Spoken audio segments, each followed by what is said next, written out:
Olá, boa noite, seja muito bem-vindo ao ND, que hoje vai falar sobre economia. Aumento do ICMS em São Paulo impacta mercado de veículos. O valor do imposto teve um aumento de 207%. E sobre esse assunto a gente conversa hoje com Gustavo Gottfried, empresário e diretor do Grupo Acta. Tudo bem, Gustavo? Seja muito bem-vindo. Boa noite. Boa noite, Beto. Boa noite. A gente conversa também com Marcelo Rocha, especialista em finanças. Tudo bem, Marcelo? Seja bem-vindo também. Tudo jóia, Roberta. Boa noite, Gustavo. Boa noite a todos os telespectadores.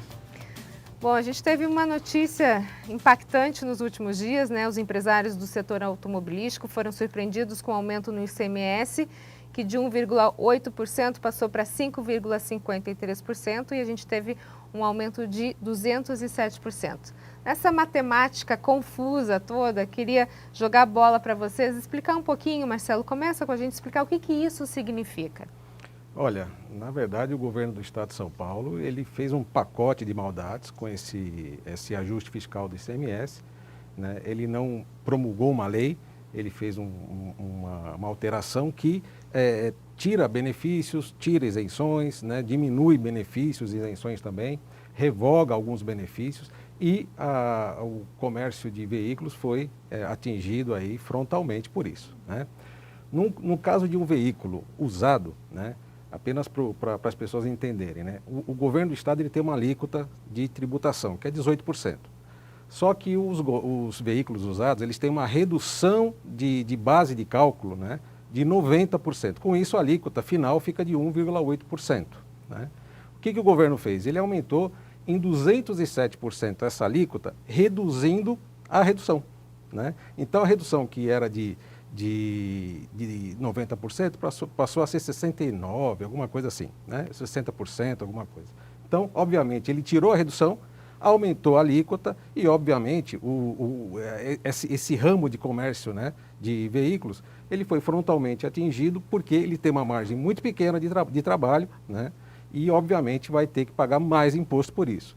E só um detalhe, o imposto do veículo usado, ele já foi pago pelo comprador lá atrás, que revendeu esse veículo, né, a loja comprou e vai revender. Então, vai pagar o imposto duas vezes. Então, assim, o governo, num momento de pandemia, que nós precisávamos aí de ajuda, né, benefícios, aumentar aí a expectativa aí de geração de emprego, de renda, ele vem com um pacote que aumenta impostos não só para veículos, alimentos e muitas outras coisas. Bom, o Gustavo é do Grupo Acta, dá para explicar até um pouquinho melhor, né, que está sentindo na pele esse aumento. Gustavo, explica para a gente, em termos práticos, o que isso significa. Bom, Roberto, é o seguinte, o ICMS sobre veículos usados, até o ano de 2017, ele tinha uma redução de 95% sobre o valor de venda. O que isso quer dizer? Que o governo entendia que a margem de lucro do concessionário era em torno de 5%, então, como o ICMS é um imposto que tem crédito e débito, ele tributava nós sobre 5%. Por que tem essa redução de 5%? Porque nós compramos da pessoa física esse veículo, diferentemente de comércios que adquirem produtos das indústrias e se beneficiam desse crédito. Então tem que existir um redutor, porque senão nós iríamos pagar os 18% sobre o valor de 100% da venda. E em 2017, então, o governador Geraldo Alckmin, antes de acabar o mandato, dobrou essa alíquota de 0,9% para 1,8%. Ou seja, na prática, ele aumentou a redução de 5% para 10%. Muito bem, ainda estava dentro do mercado. Por quê? Porque a margem média hoje do lojista e do concessionário é em torno de 10%. Então é justo que seja pago o ICMS sobre o valor do lucro, como qualquer outra empresa. E então fomos surpreendidos agora com esse decreto do final do ano, que entrou em vigor no dia 15, com que fez com que nós tivéssemos um lucro de 30%. Só que isso não é verdade. Vocês continuam ganhando 10%. Exatamente. E pagando em cima Exatamente. de 30%. Agora, eu quero entender qual negócio no mundo que consegue sobreviver, sendo que você recolhe 56% da sua margem bruta de apenas um tributo. Sendo que nós temos PIS, COFINS, imposto de renda, comissão do vendedor, transferência do veículo no Detran, garantia e todos os outros custos adjacentes a isso. Então, realmente, é insustentável o que o governo do Estado de São Paulo fez. Eu até levo leva-me a entender que quem votou não sabia no que estava votando. Porque se você para e faz uma conta, é absolutamente inviável, uma atrocidade esse decreto. A gente tem algumas imagens, vou pedir para a produção colocar aqui no nosso vídeo, imagens de uma manifestação que a gente teve aqui na nossa região no dia 21 de janeiro. Comerciantes e empresários fizeram essa manifestação. Aqui, João Dória, aumenta imposto sobre veículos usados em 207%. Na semana passada nós tivemos essa manifestação na Baixada Santista, foi uma das manifestações que ocorreram em todo o estado de São Paulo. Houve uma manifestação na cidade de São Paulo, na capital também muito grande, com mais de 1.000 veículos envolvidos, que foi na Ponte Estaiada. E tudo isso para mostrar para o governo, para sensibilizar o governo de que os empresários não estão querendo deixar de pagar o imposto. Só que da forma que foi colocado, só existem duas saídas. Ou a informalidade, para os pequenos empresários que conseguem administrar uma informalidade hoje, e os grandes empresários que não têm como administrar uma informalidade, vão ter que reduzir custo, dispensar pessoas, e o mais grave de tudo, cair a arrecadação. Porque uma vez que você cobra muito para vender pouco, a arrecadação ela é pequena. É melhor você cobrar menos e faturar muito, que a arrecadação aumenta. Ou seja, a gente pode ter como resultado disso, se o governo não for sensibilizado, a gente vai ter muito empresário fechando as portas. Sem dúvida, vai ser um tiro no pé. Vai ser um tiro no pé, porque é insustentável. Eu não posso hoje aumentar o meu preço em 10%. Nós temos hoje uma concorrência chamada mercado. O mercado ele é soberano.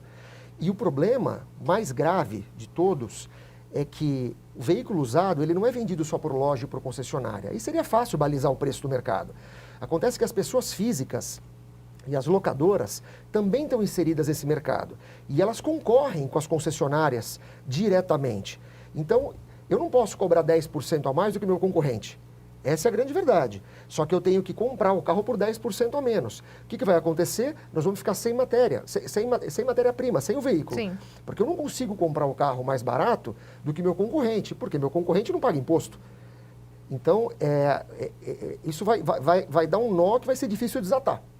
A gente vai para um rápido intervalo e, na sequência, a gente fala um pouquinho mais sobre o aumento do ICMS no estado de São Paulo e o impacto disso em vários setores. Não sai daí, um minutinho. Eu volto já.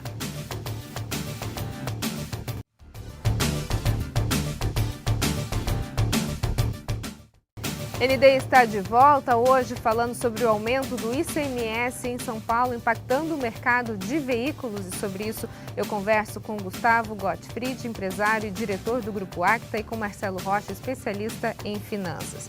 A gente está falando sobre esse aumento de 207% aí sobre os veículos usados, sobre o imposto dos veículos usados, mas também teve aumento de ICMS para alimentos.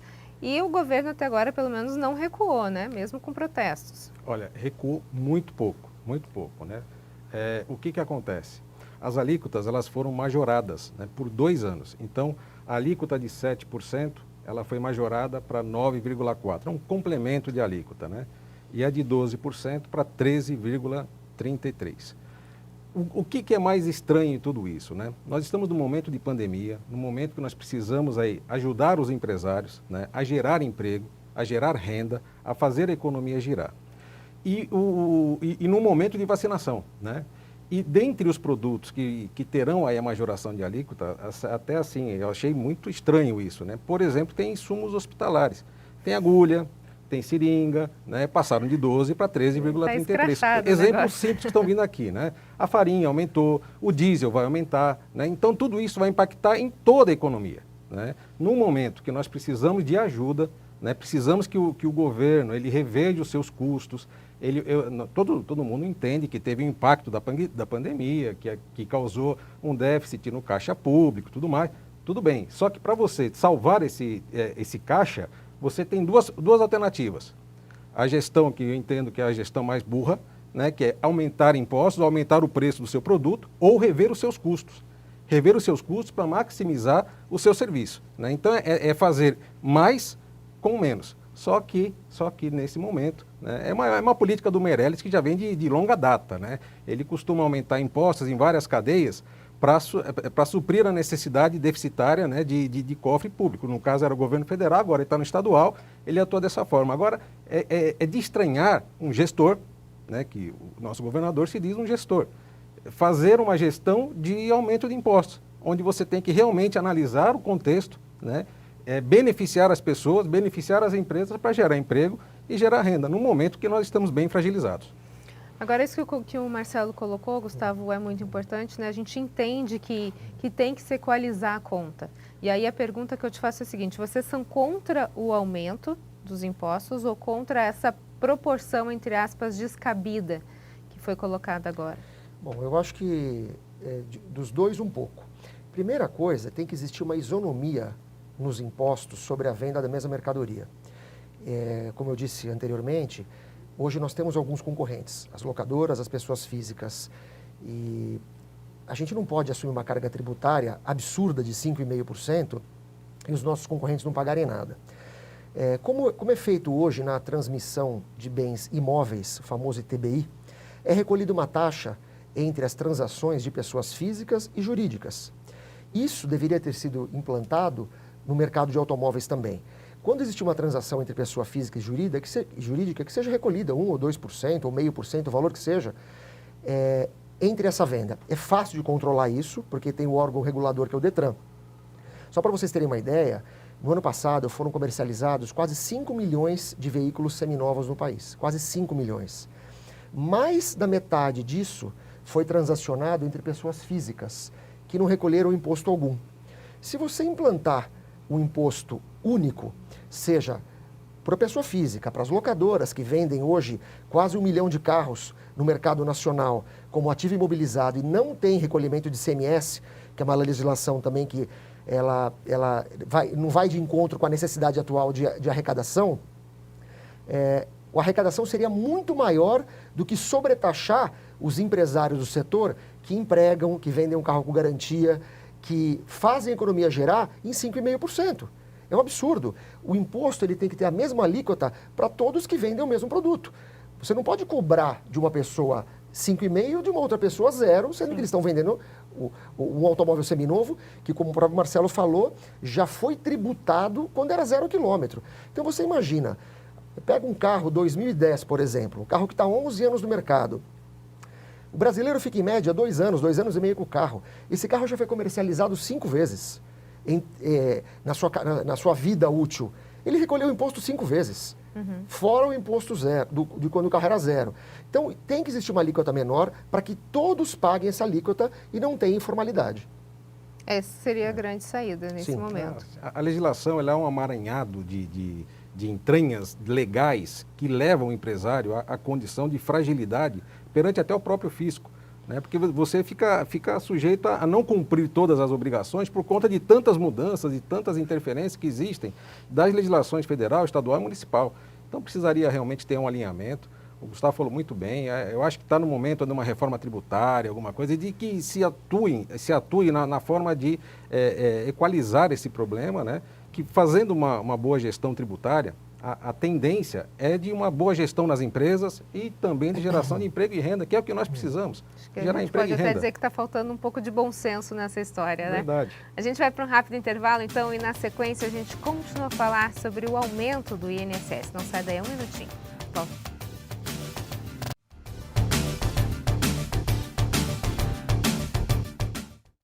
ND está de volta. O nosso assunto de hoje é aumento do ICMS em São Paulo, impactando o mercado de veículos. E sobre isso eu estou conversando hoje com Gustavo Gottfried, empresário e diretor do Grupo Acta, e com Marcelo Rocha, especialista em finanças. Gustavo, a gente estava falando sobre essa nova realidade que os empresários estão sofrendo. De alguma forma, os lojistas conseguiram segurar o preço ou isso está sendo repassado para o consumidor? Porque a gente fala, tem a questão do ponto de vista do governo, ponto de vista do empresário, ponto de vista do consumidor, né? Sim. No final, estoura sempre lá na ponta. Sem dúvida. Alguns empresários estão tentando segurar esses valores até que tenha um esclarecimento melhor sobre o decreto. A gente está crente ainda que tem grandes chances de ser revogado. Nós conseguimos na Justiça uma liminar na sexta-feira passada, dando direito ao empresário recolher sobre os 1,8% do valor anterior. Nós sabemos que a liminar ela tem 10 dias para ser apreciada e ser contrarrazoada ou cassada.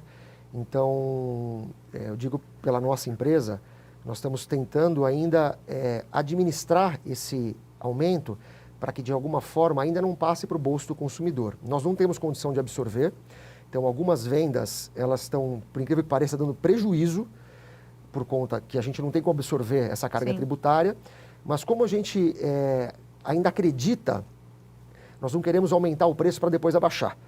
Então o preço está controlado nesses dias, eu acredito que mais uma semana a gente vai ter uma definição em relação se essa liminar poderá ser cassada ou não, mas invariavelmente, se nós não tivermos êxito, vai sair do bolso do consumidor sim. No mínimo, eu digo 2% na compra e 2% na venda. Por quê? Porque nós compramos o carro da pessoa física e vendemos o carro para a pessoa física. E esse incremento de 4%, ele vai ter que ser diluído nas duas pontas. Então, a grosso modo, o carro que nós comprávamos por 100 mil, vamos comprar por 98, e o carro que nós vendíamos por 100 mil vai vender por 102. Seria alguma coisa nessa proporção. Agora, esse aumento 207 que a gente está falando, ele incide só sobre veículos seminovos ou ele afeta os novos também? Ele é só sobre os veículos seminovos, né? Os veículos novos, eles entram na complementação de alíquota, né?